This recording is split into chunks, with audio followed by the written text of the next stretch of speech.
Hey there, I'm Jaime Makin with ESL Online Teaching. You can find me online at eslonlineteaching.com. I'm a passionate homeschooling mom, health educator, and ESL online teacher. Today, I'm here to give you Outschool's class approval tip number 4. If you haven't seen my other tips on Outschool's class approval, you need to check out those helpful videos. Also, go ahead and subscribe so you don't miss any helpful information and my freebies. Leave me a comment with what you need help with and I'll make a video.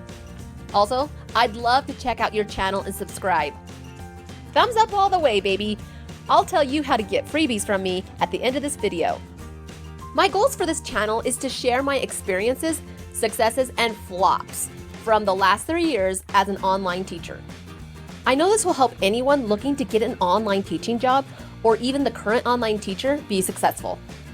I'm very passionate and excited to share, so please subscribe and join me on this journey. So let's get to tip number 4, Outschool's class approval descriptions. Descriptions that are well written and highly detailed will help set expectations and get enrollments. There are 4 steps to this, so you may want to take notes or email me so you can get my free Outschool class approval guide. You can find my email in the description below. Step 1, class experience.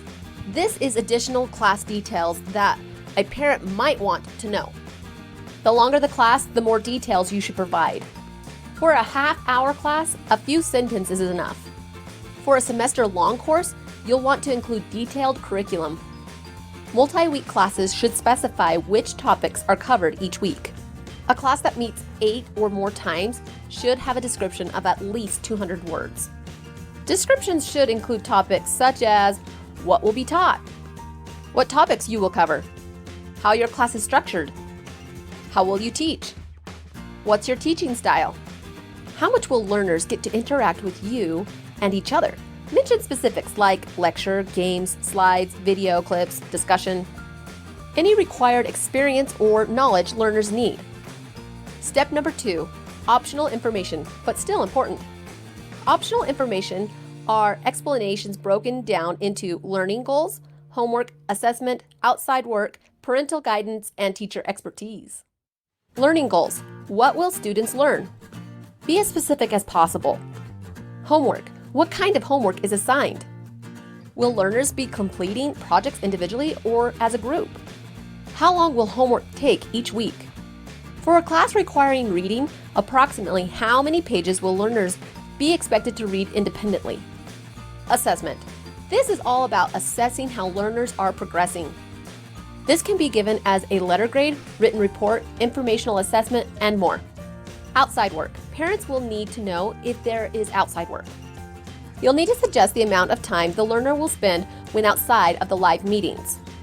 Parental guidance. This is for the more mature student on appropriate but possibly sensitive topics.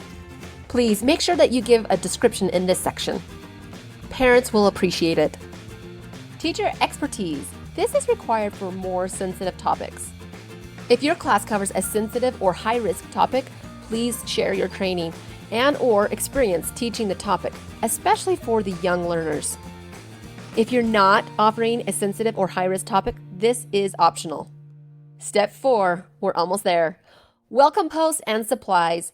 The welcome post will be displayed as the first post on the classroom page and is included in the welcome email each enrolled family receives before class. Please include anything needed for the first class in this welcome post and email. Learner supply list.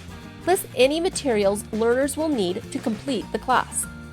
This may include ingredients for a recipe, supplies for a project, or books, textbooks, electronics. If the supplies are not commonly found around the home, include the price. If you will supply the curriculum or materials, indicate that in the supply list. Additional supplies. You will need to indicate what may or may not be required. This is as easy as clicking yes or no. External resources. This includes apps, websites, or services. Step 5, pricing. You get to pick the price for your classes. Whoop, whoop. The list price is the price parents will see per learner for the entire course. Outschool suggests around $48 for a course that meets for an hour for 4 weeks. Pricing will vary based on class length, format, and on you as a teacher. So make sure you make a great impression and connect with your students. I have a video on how to engage students online. This is with my ESL online students, and it is very helpful for the young learners, but it is still applicable for all learners online. Estimated earnings. You can estimate your weekly earnings for your classes. This is based on price per learner, class size, course duration, and remember the 30% Outschool service fee. Refund policy. All one-time classes have a standard refund policy. Full refund until a week in advance or within 24 hours of purchase until class starts. I'll have a more detailed video on refunds soon. Just know that Outschool does have a happiness guarantee that goes along with the refunds. It's important that everyone has a positive experience learning with Outschool. If any issues arise, it should be resolved directly as parent and teacher. If there's not an optimal resolution, Outschool will help. Outschool does provide a lot of great training and support for teachers. You can register for teacher resource classes for free. My next video, tip number 5, course image, video, and format. These elements are tremendously helpful when getting your classes approved, and they are likely the first things parents and learners see and look for. You don't want to miss this video. Thanks for watching. Go ahead and subscribe so you can get all my insights and helpful information. Email me and comment so I can answer any questions. I'd be happy to send you my free Outschool class approval guide so you can get teaching sooner. I'll see you at tip number 5 and on my channel ESL Online Teaching and more. Your friend and online teaching guru, Jaime Makin. ESLOnlineteaching.com, ESLOteaching@gmail.com.